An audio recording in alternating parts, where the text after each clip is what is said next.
адамдарыма көздері жетіп, үйдегілермен сөйлесе отырып, сондай жақсы қабылдады үйдегілермен. Не деп айттыңыз? Қалай көндірдіңіз?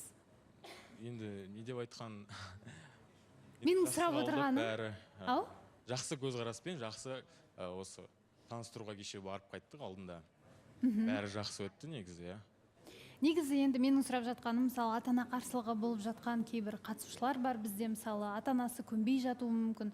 Сондықтан да, мысалы, қалай сөйлестіңіздер екен, әлде уақыт өткенін күттіңіздер ме, уақыт өте келе қабылдап қалды ма деген сияқты, соны біліп жатқаным ғой, сұрап сізден. Иә, сол уақыт өте келе менің қадамдарына, менің істеген әрекеттеріме кішкене қарап, ата-анаммен, әке-шешеммен, әпкелермен бәрімен сөйлесіп жүрмін ғой, сөйлесіп ақылдаса келе, сөйтіп осы таныстыруға алып келетін болып шештім жақында. Сонымен жақта бәріміз сөйлесіп, таныстырып, отбасымен таныстырып, үйді көрсетіп, ауылды көрсетіп, сөйтіп қайтып келдік. Бәрі жақсы өтті, өте керемет болды. Көрініп тұр, жақсы, туысқандарыңыз барлығы жақсы қабылдапты.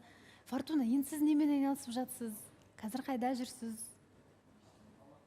Енді Ақтауда дұрысынан жақсы демалып келдім. 3 ай бойы анам қасында еркелеп жатып, қастарында қалдым. Анама көмектестім. Енді осы Алматы қаласына келіп, сол Инстаграм арқылы жұмыс жасап, солай өмір сүріп жатырмық. Қарым-қатынас қалай болып жатыр? Жақсы. Қазіргі деңгей, қазіргі кезең, сіздердің танысқандарыңызға қанша уақыт болып еді?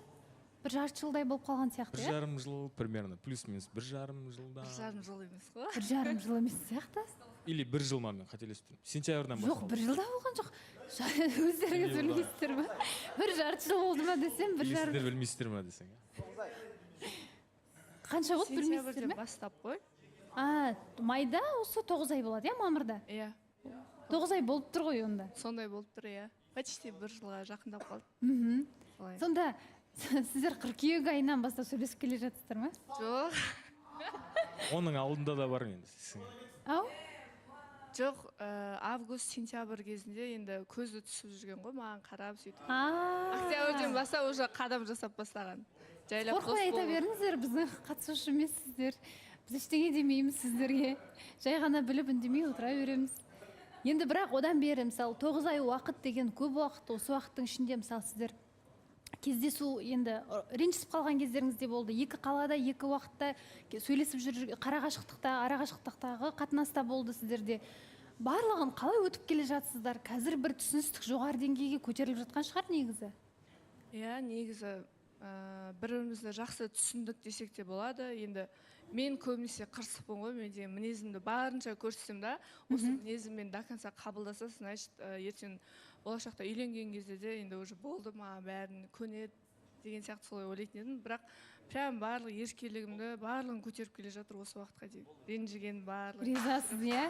Иә. Бекзат? Иә, қайырлы күн Баласа ханым. Қош келдіңіздер, айналайындар, қалайсыздар, жақсысыңдар ма? Негізі саған қаппын ше. Өйткені енді бәрібір де басынан берге айтқаннан кейін Фортуна енді өзіме ыстық жандардың бірі. Ол жекен енді күнде көреміз ғой.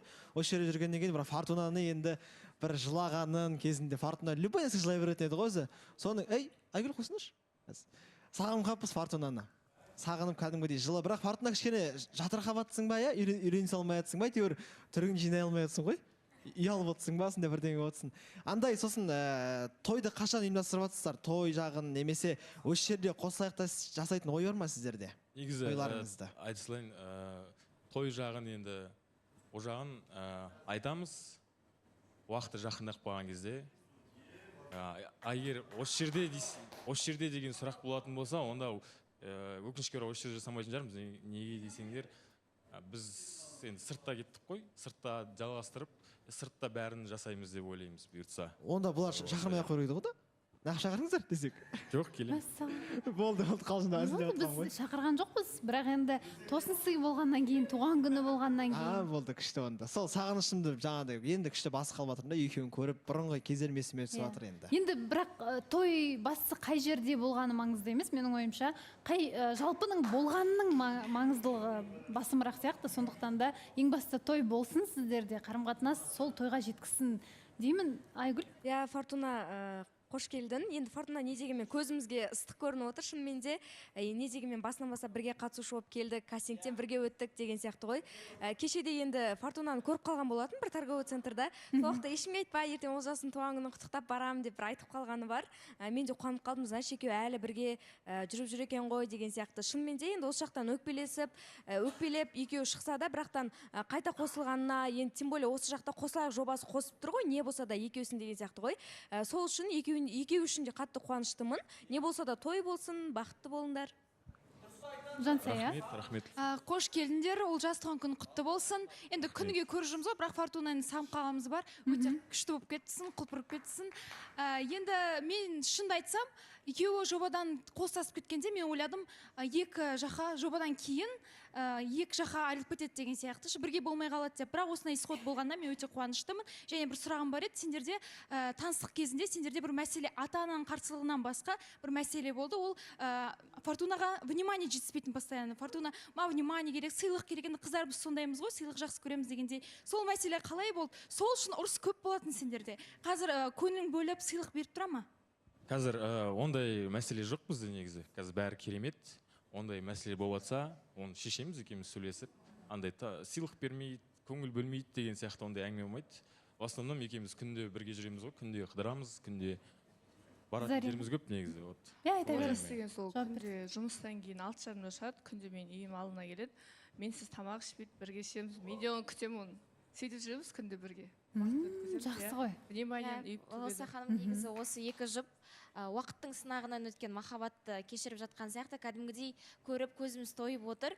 Және қыздар айтып жатыр ғой, көңіл күйің жоқ па деп Бекзат та сұрап жатыр. Мен ойымша, кімде Фортунада бір есейгендік, кәдімгідей бар ғой, мен отбасы болам деген сияқты. Мына жақта Олжастың ата-анасы, менің ата-анам көріп отыр деген сияқты. Бір жауапкершілік алған сияқты да, сол себепті бір өзін байсалды, еркін, бір спокойно ұстап отырған сол себепті деп ойлаймын. Барлығы жақсы болып жатқаны біз өте қуаныштымыз. Арты тойға ұласа берсін. Оразғали. Фортуна мен енді ол жасаған күнде көріп жүргенмен Фортуна мен